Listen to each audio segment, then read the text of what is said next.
Heroes and Legends, Generations 3, Age of Chaos, Chapter 4, The Jedi and Stella. Olga and her forces were not the only Oricians that escaped Zero. Stella and Zen can trace their ancestry to Zero as well. Stella and Zen were criminals in Orician,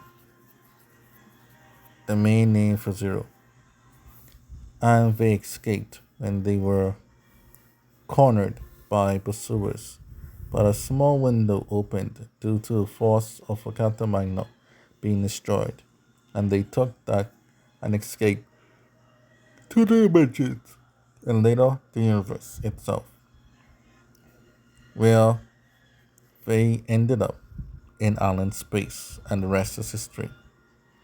Now that Orician was now free, and the Empire she now serves would soon send forces to investigate this new area.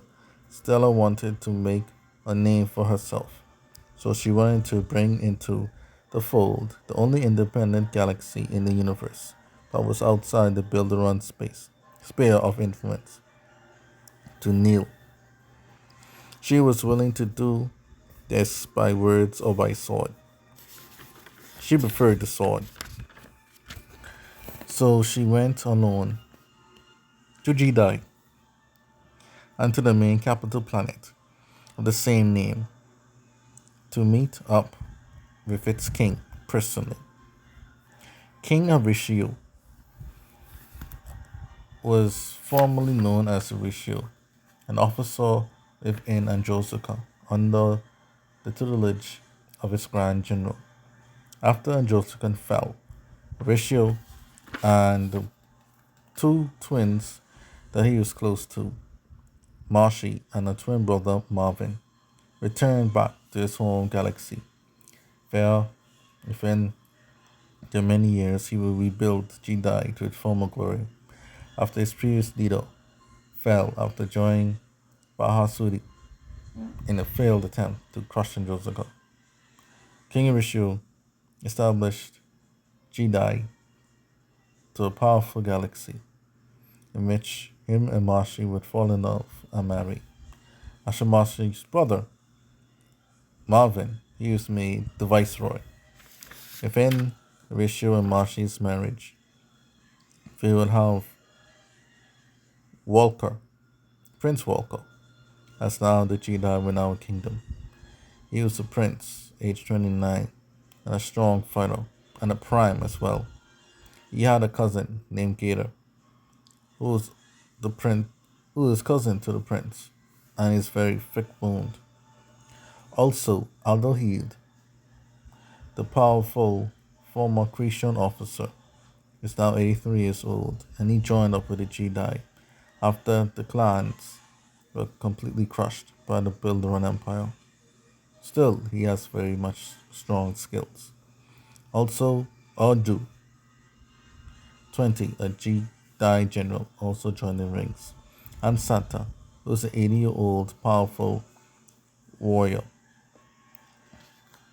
that wields a bully club for his weapon. With this, Jedi did not need Builderon as it posed no threat. Stella came and mocked him constantly, begging him to join the Builderon, and was like, "You fool, you can't survive on the Builderon. Are you insane? You Jedi are foolish in your ways. Face it, you're washed up, pretending to be a king." But Horatio did not pay her no mind, as he was no threat to Builderon, and Builderon knew this. And the entire time, there was peace in the universe, so he had nothing to fear. Stella then left, mad and defeated, as her words to get the Jedi to join the Builderon in their battles to come in the dimensions failed. Still, she wanted this, as this was her chance to make a name for herself as the one to conquer Jedi. Stella then returned to her galaxy and summoned her generals. She summoned the generals that were led by Zane, her protector, who was 54, the coat, the rock, 25, Miguel, 28, a hopeless romantic, Carter, the mama's boy, 21, Vivian, 24, a cool girl on hog nose, the bullish to his foes.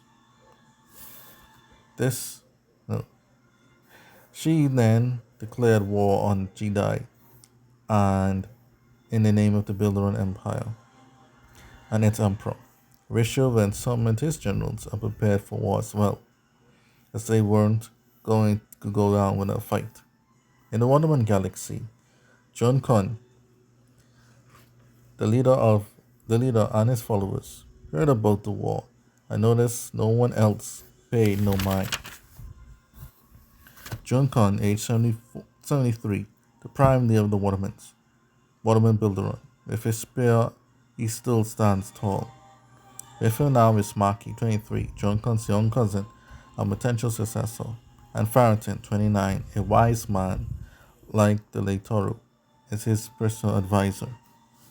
Farrington suggests to his eager lord that they should hold out for now, as big things were happening in the dimensions, and that the Emperor might be more focused there.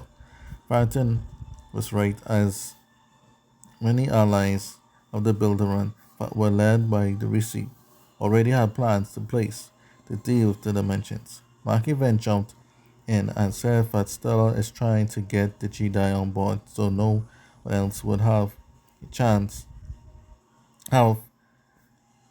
to rebel, as the Builderon will lay their focus on the dimensions. So Junkan understood this all, and to stand. The Watermans decided not to take a stand in this war, and the Builderon powers stayed out of this war to come.